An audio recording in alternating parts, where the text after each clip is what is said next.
Novi Zulfia, ibu rumah tangga di Palembang, Sumatera Selatan, memang membuka kedai makanan berbahan tahu, salah satunya tahu walik. Dinamakan tahu walik karena makanan tahu ini berbahan dasar tahu pong atau kosong yang dibalik. Tahu walik diolah dengan tambahan isian bakso dada ayam yang saat dimakannya menggunakan cocolan sambal.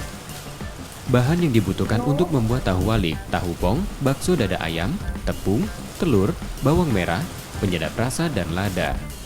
Awalnya tahu pong dipotong dan dikeluarkan isinya, lalu dibalik yang bagian dalamnya menjadi kulit. Kemudian isi dengan bakso dada ayam, selanjutnya dibentuk agak pipi.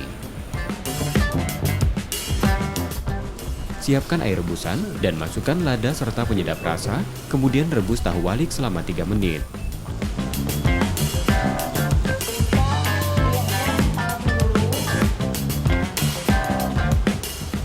Setelah didinginkan, tahu digoreng hingga berwarna kekuningan dan siap disajikan bersama sambal pedasnya.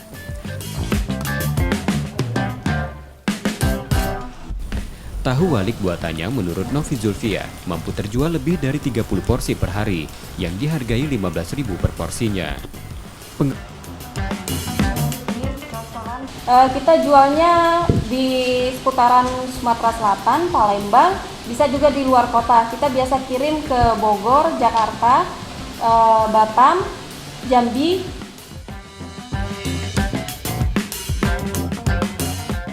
Penggemar tahu walik mengaku, kerenyahan dari olahan makanan berbahan tahu tersebut menjadi daya tariknya, terlebih dengan sensasi pedas dari cocolan sambal.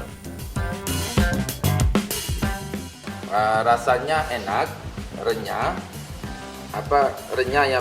Terus dalamnya ini ya membuat kita rasanya ingin selalu nambah lagi. Kalau saya nggak suka terlalu pedas, makanya saya cocok ini sambalnya juga sedikit. Novi Zulfia menjual tahu waliknya tak hanya di Sumatera Selatan. Orderan juga datang dari berbagai kota, seperti Jakarta dan Bogor, karena tahu waliknya dipasarkan via daring. Tim Liputan, Kompas TV, Palembang, Sumatera Selatan.